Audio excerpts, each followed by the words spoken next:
നമുക്കിനി നമ്മളുടെ വീട്ടിൽ തന്നെ കുൽഫി ഉണ്ടാക്കാം. അതെങ്ങനെയാണെന്ന് നോക്കണ്ടേ?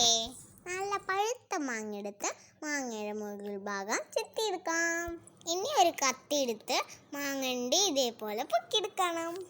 അതിന് ശേഷം ഒരു പാത്രം വെച്ച് അതിൽ പാലും പഞ്ചസാരയും ഇട്ട് കൊടുക്കാം.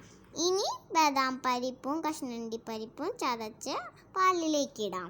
പാല് കുറുക്കി വറ്റിച്ച് ചൂടാറിയ ശേഷം മാങ്ങയിലേക്ക് ഒഴിക്കാം. ബാക്കി വന്ന ബദാം പരിപ്പും കശുവണ്ടി പരിപ്പും അതിൻ്റെ മുകളിലേക്ക് ഇട്ട് ഫ്രീസറിൽ വെക്കാം. ഫ്രീസായ മാങ്ങ എടുത്ത് നമുക്കിതേപോലെ പീൽ ചെയ്ത് കൊടുക്കാം. ഇനി നമുക്ക് മുകൾ ഭാഗം എടുത്ത് മാറ്റി മാങ്ങയൊക്കെ പീസാക്കി എടുക്കാം. ഇപ്പം നോക്കിയാൽ അമ്മമ്മ ഉണ്ടാക്കിയ കുൽഫി കാണാൻ എന്തൊരു ഭംഗി! ഇത് നല്ല രുചിയാണ്, കടയിൽ നിന്നൊന്നും കിട്ടില്ല, നമ്മൾ തന്നെ ഉണ്ടാക്കണം. എൻ്റെ അമ്മമ്മ ഉണ്ടാക്കി കുൽഫി ഇഷ്ടപ്പെട്ടിട്ടുണ്ടെങ്കിൽ ലൈക്ക് ചെയ്ത് സപ്പോർട്ട് ചെയ്യാൻ മറക്കല്ലേ.